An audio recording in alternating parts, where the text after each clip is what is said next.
Mobile phone आज के time का इतना इम्पॉर्टेंट डिवाइस बन चुका है कि जिसकी वजह से हमारी पूरी की पूरी लाइफ आज के टाइम पे कंट्रोल होती है।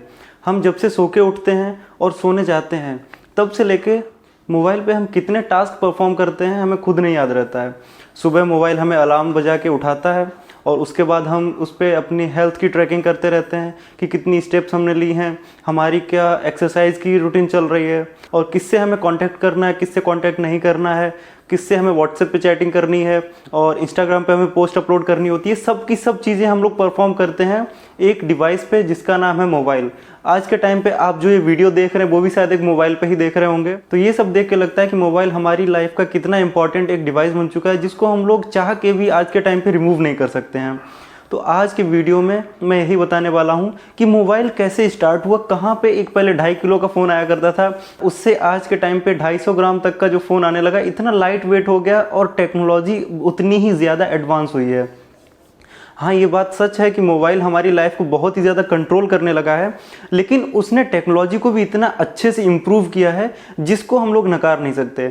आज के टाइम पे हमें किसी से भी बात करनी होती है तो हम घर बैठे ही 7 समुंदर पार वाले लोगों से भी कनेक्ट कर सकें। आज के टाइम पे हम लोग टेक्नोलॉजी का कितने अच्छे से इस्तेमाल करते हैं, ये चीज़ बहुत ही अच्छी है। हम लोग टेक्नोलॉजी के आज के टाइम पर गुलाम जरूर बन चुके हैं, लेकिन उसकी वजह से हमारी लाइफ भी काफ़ी ज़्यादा ईजी हो चुकी है। सो हेलो दोस्तों, welcome to this channel. I am Raja Mishra and you are watching this video, जिसमें मैं आज आप लोगों को बताऊंगा कि मोबाइल हमारी लाइफ का जो इतना इंपॉर्टेंट डिवाइस बन चुका है वो पहले कैसा हुआ करता था। एक 2.5 किलो का फ़ोन आज के टाइम पे वो बहुत ही लाइट वेटेड फ़ोन आने लगा है विद डिजिटल स्क्रीन, और जिसके साथ हम लोग काफ़ी अच्छे अच्छे जेस्चर्स मिलते हैं। जैसे उसमें हमें फिंगरप्रिंट सेंसर मिलता है, हार्ट रेट मॉनिटरिंग सेंसर भी मिलने लगे हैं हमें मोबाइल में ही, जो कि एक सैमसंग की टेक्नोलॉजी है। एमोलेड डिस्प्ले मिलती है और उसमें इनविजिबल जो एंटीनाज होते हैं सिग्नल वो सब आने लगे हैं, जिसकी वजह से हम लोग एक सिम पड़ी होती है मोबाइल में, उसका सिग्नल हम एक सिग्नल टावर से कनेक्ट कर सकते हैं।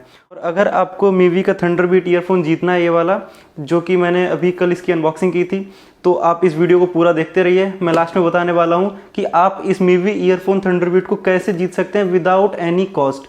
कोई आपसे चार्ज नहीं पड़ेगा, बस इस वीडियो को देखिए। बहुत ही जल्दी ये वाला वीडियो अच्छे से आपको समझ भी आएगा, आपके पास एक बहुत ही अच्छी इंटरेस्टिंग नॉलेज भी हो जाएगी कि मोबाइल का कैसे डेवलपमेंट हुआ, और साथ ही साथ आपको ये ईयरफोन भी जीतने का मौका मिल रहा है।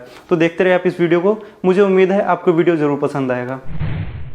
17वीं शताब्दी या फिर 18वीं शताब्दी के स्टार्टिंग तक अगर हमें किसी से भी कनेक्ट होना था, किसी को भी अगर हमें कांटेक्ट करना होता था, तो हम एक चिट्ठी भेजा करते थे जो कि पोस्टमैन या फिर किसी अलग मैसेंजर के थ्रू जाया करती थी जो चिट्ठी, और हमारा संदेश जो होता था वो दूसरे इंसान तक पहुंच जाता था जिसके पास तक हमें बात पहुंचानी होती।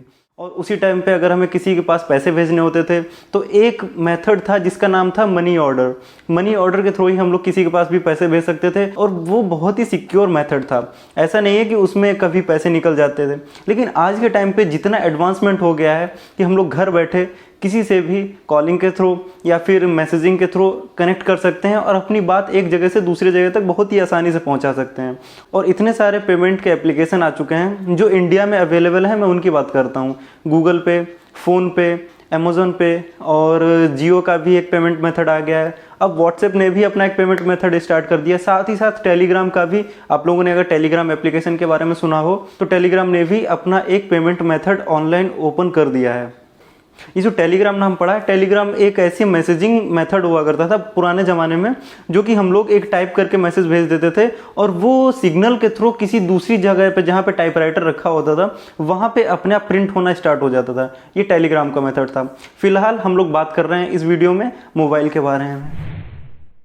आज के टाइम पे जिसने मोबाइल के टेक्नोलॉजी को यूज़ करना नहीं जाना है, तो वो सिर्फ मोबाइल को एक डिवाइस समझता है जिससे हम लोग फ़ोन कॉलिंग कर सकते हैं, वीडियो कॉलिंग कर सकते हैं और टिकटॉक वीडियोस देख सकते हैं, या फिर यूट्यूब के कुछ फ़नी वीडियोस या फिर जैसे भी उनको वीडियो पसंद होते हैं वो देख सकते हैं। इसी के कॉन्टेक्स्ट में 1876 मतलब 1876 में एक ऐसा डिवाइस इन्वेंट किया गया था जिसका नाम था टेलीफोन। टेलीफोन एक ऐसा डिवाइस था जिसमें हम लोग सिर्फ और सिर्फ कॉलिंग ही कर सकते थे। टेलीफोन का जिसने इन्वेंशन किया था उनका नाम बताइए आप। Alexander Graham Bell. जब 1876 में अलेक्जेंडर ग्राहम बेल ने टेलीफोन बनाया था तो वो एक वायर्ड टेलीफोन था, मतलब उसमें वायरिंग हो रखी थी। उस टेलीफोन में एक छोटा सा डिवाइस पड़ा होता था और वो डिवाइस इलेक्ट्रॉनिक वेव को साउंड वेव में कन्वर्ट कर देता था। और टेलीफोन के ही कॉन्सेप्ट को कॉपी करके सबसे पहला फ़ोन बना था 100 साल बाद 1973 में। 1876 में पहला फ़ोन बना और 1973 में पहला मोबाइल फ़ोन या सेल फ़ोन बना। और मोटोरोला वो कंपनी थी जिसने वर्ल्ड में सबसे पहला मोबाइल फ़ोन या सेल फ़ोन बनाया था, जिसका वेट अप्रॉक्स 2.5 किलो था और उसका प्राइस था $4000। अगर इस $4000 को इंडियन करेंसी में कन्वर्ट करें तो 6.5 लाख रुपए होता जाके।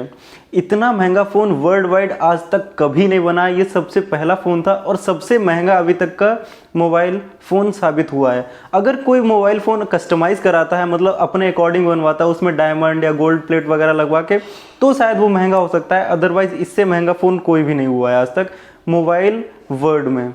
जब एक बार मोटोरोला कंपनी के पास ये मोबाइल बनाने की टेक्नोलॉजी आ गई तो उसने और भी ज़्यादा उस पर रिसर्च की, और भी ज़्यादा उस पर डेवलपमेंट्स किए।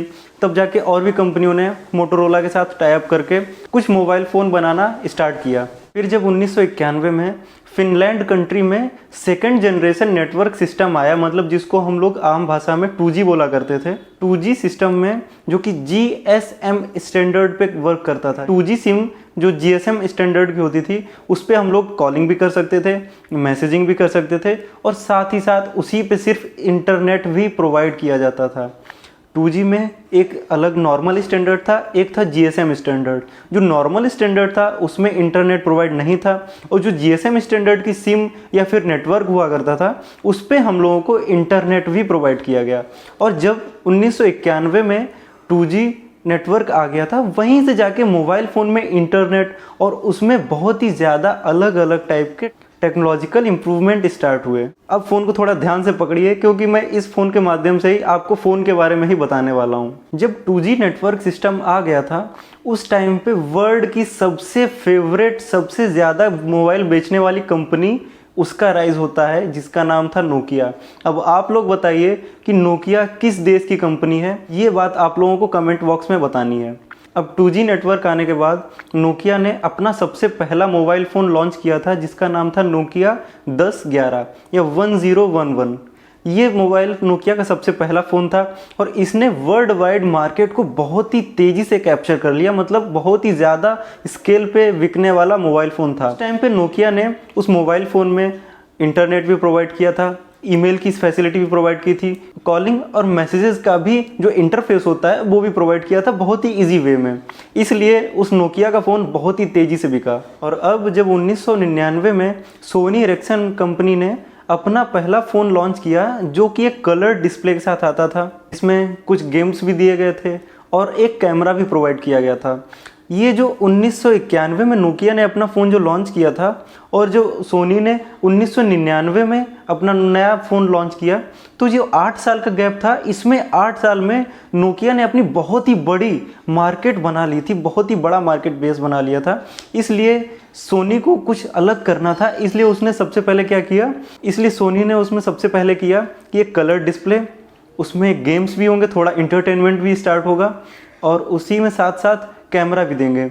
ये जो चीज़ 3 दी गई थी उस टाइम पर लोगों ने सोचा नहीं था कि मोबाइल में ये चीज़ें भी आ सकती हैं। तो 1999 से ही मेन नोकिया का फॉल स्टार्ट हुआ और सोनी एरिक्सन का जो प्रभाव था वो 3 साल तक चला, 1999 से 2002 तक।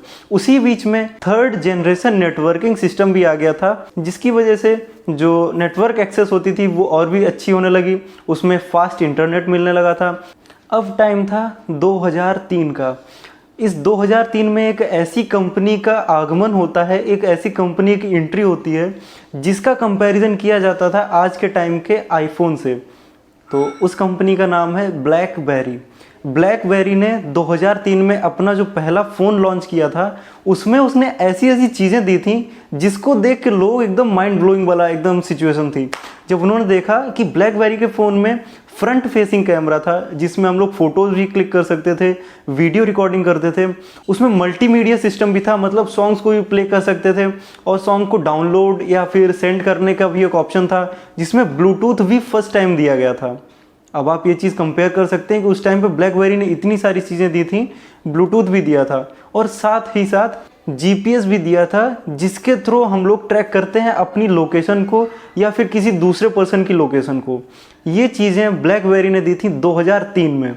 ब्लैकबेरी के फ़ोन में सबसे पहले सेंसर आना स्टार्ट हुए थे, मतलब वो सेंसर जिसके थ्रू जब हम लोग कॉलिंग के टाइम पे बात कर रहे होते हैं तो डिस्प्ले ऑफ हो जाया करती है, वो सेंसर दिया था। इसमें एक जीपीएस सेंसर दिया था, एक्सेलेरोमीटर जिसको बोलते हैं।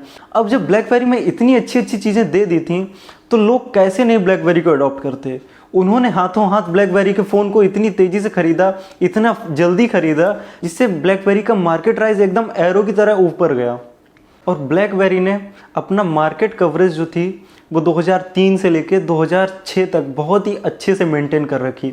और 2007 में एक वही कंपनी आती है जिसकी वजह से शायद ब्लैकबेरी का डाउनफॉल स्टार्ट हुआ, जिसका नाम है द वर्ल्ड बेस्ट कंपनी, जो कि कहा जाता है कि सबसे अच्छे अगर किसी के फ़ोन एक स्टैंडर्ड सेट हो चुका है उन मोबाइल फ़ोन का, जिनका नाम है आईफोन। आईफोन कंपनी का सबसे पहला फर्स्ट जनरेशन फ़ोन आया था 2007 में, जो कि एक फुल टच स्क्रीन फ़ोन था। अभी तक जितने फ़ोन आ रहे थे उसमें किसी में कीबोर्ड होता था, किसी में कीपैड होता था, मतलब कहीं ना कहीं से उसमें बटन के ही थ्रू हम लोग इनपुट दे सकते थे। लेकिन आईफोन एक सबसे पहली ब्रांड थी जिसने fully touch screen mobile phone लाना स्टार्ट किया।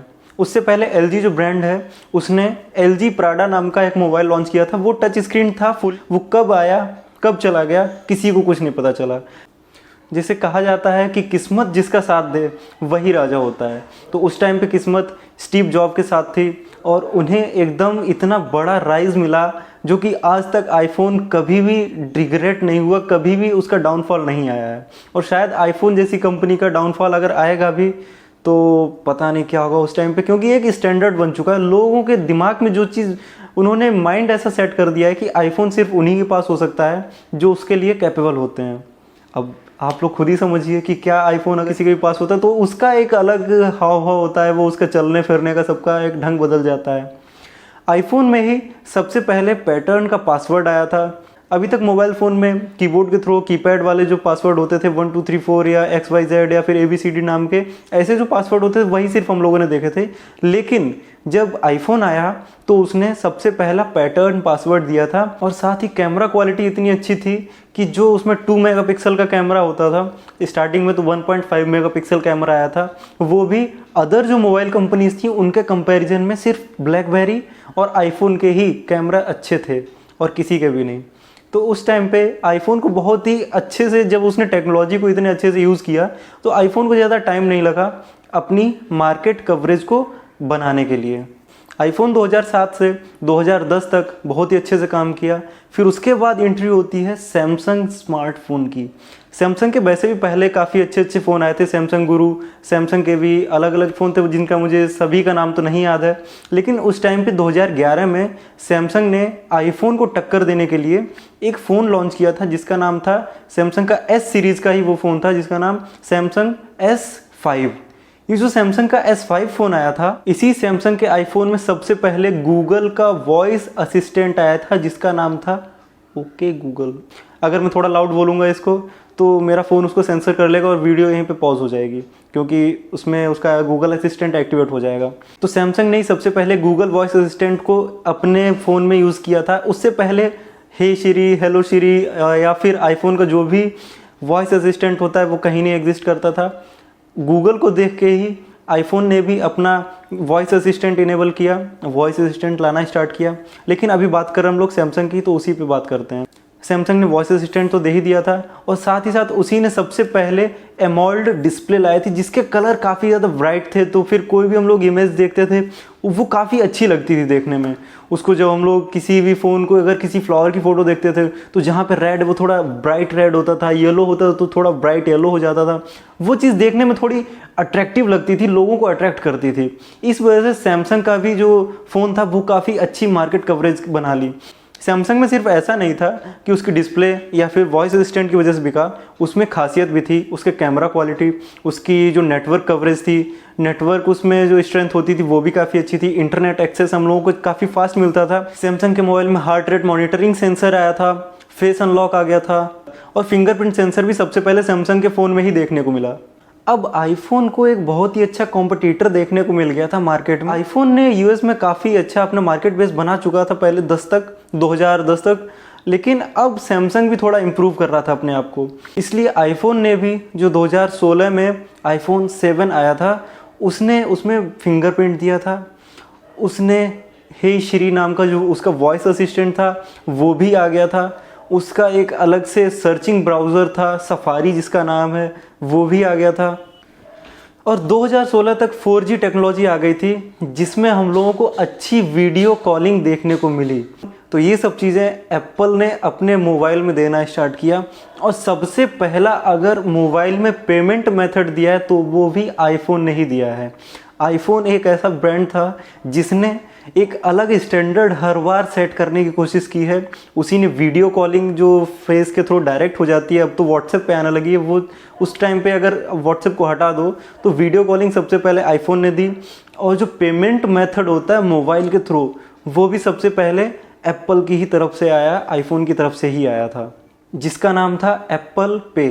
एप्पल पे उसका नाम रख दिया उन्होंने अपने ब्रांड के नाम पे, जिस वजह से आईफोन को काफ़ी ज़्यादा पसंद किया जाने लगा। ये जो चीज़ें आईफोन लाया करता था, इसी वजह से उसने एक अपना स्टैंडर्ड, एक अपना ऐसा मार्केट बेस बना लिया है जो कि अभी भी एक बार अगर आईफोन पे आ जाते हैं तो फिर वो आईफोन को छोड़ने का मन नहीं करते हैं, क्योंकि उसमें ऐसी ऐसी चीज़ें, इतने अच्छे इंटरफेस देखने को मिलते हैं जो कि शायद कहीं ना कहीं पे 1 या 2% एंड्रॉयड से ज़्यादा अच्छे लगते हैं। तो अब लोगों को आईफोन एक स्टैंडर्ड इसी वजह से बन चुका है। अब बात करते हैं 2019 की। 2017 से 2019 में और भी ज़्यादा मोबाइल आए गए। शाओमी की मैं बात नहीं कर रहा हूँ क्योंकि ये सब कॉपी कैट हैं। एक चाइना की, क्या बताया जाए कि ऐसे कॉपी करते हैं, बिल्कुल सैमसंग जैसा फ़ोन बना देंगे, बिल्कुल आईफोन जैसा फ़ोन बना देंगे, बिल्कुल उन्हीं की तरह एक बीच में बटन दे देंगे ऐसे करके। तो मैं इन सब मोबाइल फ़ोन की बात नहीं कर रहा हूँ। अब 2019 में वन प्लस कंपनी ने अपना 7 प्रो फ़ोन लॉन्च किया, जिसने टक्कर दी सीधे आईफोन और सैमसंग को।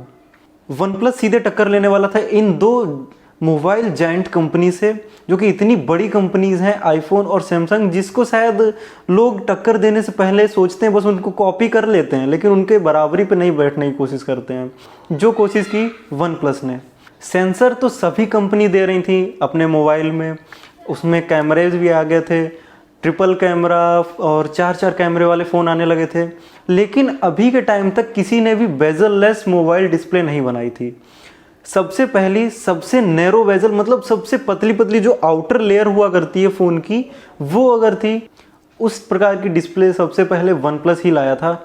सबसे पहले पॉपअप वाला जो कैमरा जिसमें फ्रंट कैमरा ओपन होता था, वो भी वन प्लस की ही तरफ से आया था। अभी तक 5G का आगमन हो चुका था, 5G नेटवर्क मार्केट में आ गया था, और इसको सबसे पहले यूज़ करना स्टार्ट किया है वन प्लस कंपनी ने।